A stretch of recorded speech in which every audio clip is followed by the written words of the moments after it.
If you are at all interested in Nightreign, but aren't quite ready to invest, this review might make your decision a whole lot easier.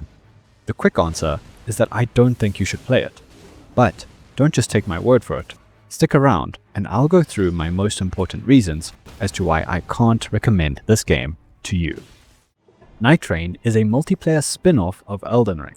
I wasn't quite sure how this Battle Royale inspired Souls-like was going to settle in this landscape, but now I can say for certain, it hasn't. This isn't a Souls-like, it's a roguelike. It may wear its namesake on its sleeve, but trust me when I say that it is far from it. If you were hoping for more Elden Ring like I was, I'm sorry to say, but you won't find it here. Nightreign may stem from the best Souls-like ever made, but it is its own beast entirely. I firmly believe that this game is a test of concept rather than a full-forced attempt at something new. I do think that this is a bad game. I am just going to say it as it is. I don't like it, and I didn't have fun with it. But that doesn't mean that I can't see the value in it. I can see what the actual purpose of it is. Nightreign was not designed to be the next big thing. It was designed to test new ideas. Saying that it moved from a Souls-like to a roguelike is accurate, but that makes it sound easy. There are a ton of moving parts here, which means that there's a lot of room for error. FromSoftware was very aware of this. They knew that it would take a couple of iterations to get things right.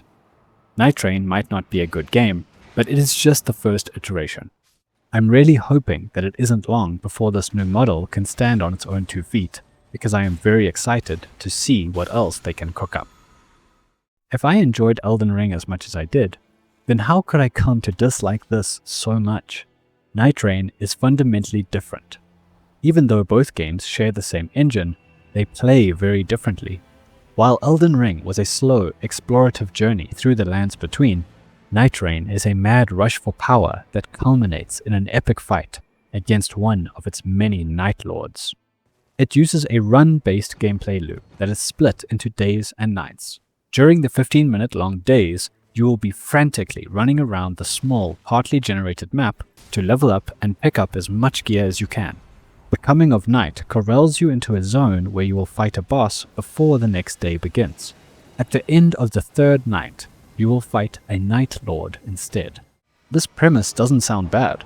It uses a very similar structure to many other roguelikes, but it just didn't click with me.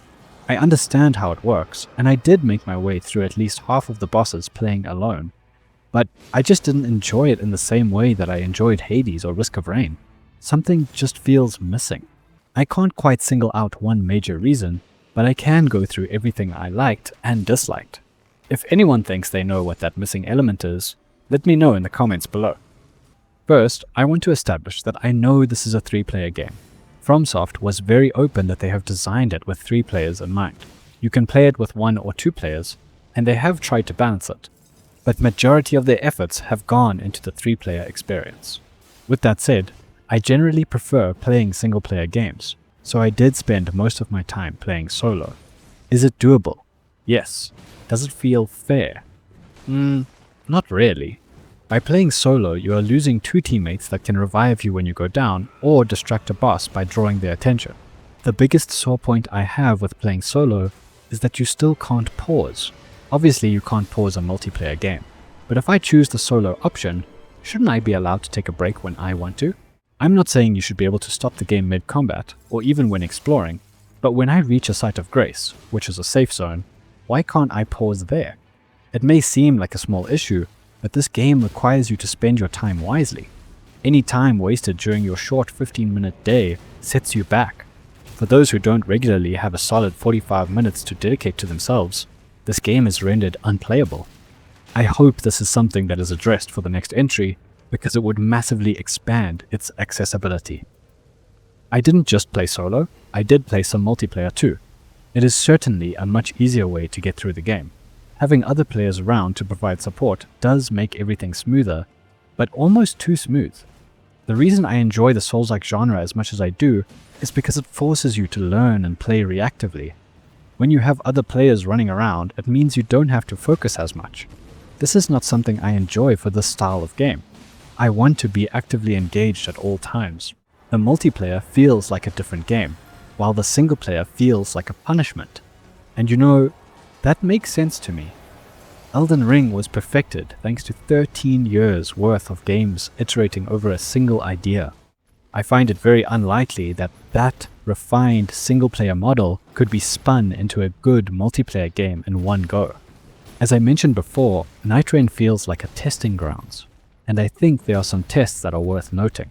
There are 8 characters in the base game, 10 if you have the Forsaken Hollows DLC. Each one not only represents a different playstyle, but leans into it in a way that Elden Ring couldn't. In the traditional Souls-like, your character is designed to be moldable. How you choose to allocate your stat points and the gear you equip determines your strengths and capabilities. This means you are very flexible, but at the same time you can never truly be all in one way or another. Each class in Nightreign has a passive, a skill, and an ultimate. These can't be swapped out, and so you are forced into a subset of builds based on your character. All of the characters have their own strengths and weaknesses, but you can also build slightly differently depending on what you like. It works well for the 3-player system, as it allows players to fall into more typical party roles. Aside from just this game, the more rigid class structure is something that I wouldn't mind seeing in their next main entry Souls-like. It adds a bit more flavor and depth to the old approach, and I think that it would make repeated playthroughs more interesting. One of my favorite changes is one of the smallest, yet also most impactful. In all of the previous FromSoft games, using a bow was never really an option. You could lock onto enemies and shoot them normally, but if you wanted to get more value out of it, you needed to aim for weak spots manually. This felt terrible in the prior entries, because aiming pulled your entire camera in and displayed only a reticle. Not only is this very jarring during a fight, but it is also disorientating. Nightreign has made bow combat feel fantastic. When you aim, it tightens the camera but keeps it in third person. This small change is the difference between me never picking up a bow and now almost always using one. I'm not going to go through all of it here, but there are other new things, such as consumables that level up, or a Sekiro-style parry sword. This is what I think Nightreign has done best. Make small tweaks between the different characters to test potential features for the main games. The FromSoft games are known for being difficult. Difficult games need to maintain a balance between frustration and reward, which is usually something they excel at. This is something I spoke about in my Silksong video. I mentioned how the game felt regressive by forcing you to do a runback when losing to some bosses. Doing a runback doesn't add any value, it just makes you more frustrated. If these annoy you, then this game is certainly not for you. Keep in mind that Nightreign is a roguelike. When you die fighting a boss, as you inevitably will, you don't just have a long run back, you need to start your whole run again. This feels absolutely terrible. A single run is about 40 minutes, so dying to the final boss while you are still learning its attack pattern is soul-crushing. You have opportunities to buy extra lives or more healing, but those can only help so much. Such a big part of what makes the Souls-like formula work is the difficult boss fights. Having to try again and again to learn your enemy is a tough yet rewarding experience. Sometimes it may take hours of retrying the same boss before you can finally punch through. This is the biggest disconnect between the classic Souls-likes and Nightreign. After dying to a boss, it'll take you around 40 minutes just to get back. The difficult boss fights combined with such a long run back is not a good combination. It offsets the balance between frustration and reward. I'm not sure what the answer should be, but in its current state, I'm never really excited to start a new run. When I think about my experience with Nightreign, I don't feel like it added enough value for me to recommend it to anyone. If you want a good Souls-like, there are plenty to choose from. Go play Elden Ring, play Dark Souls, or even Lies of P.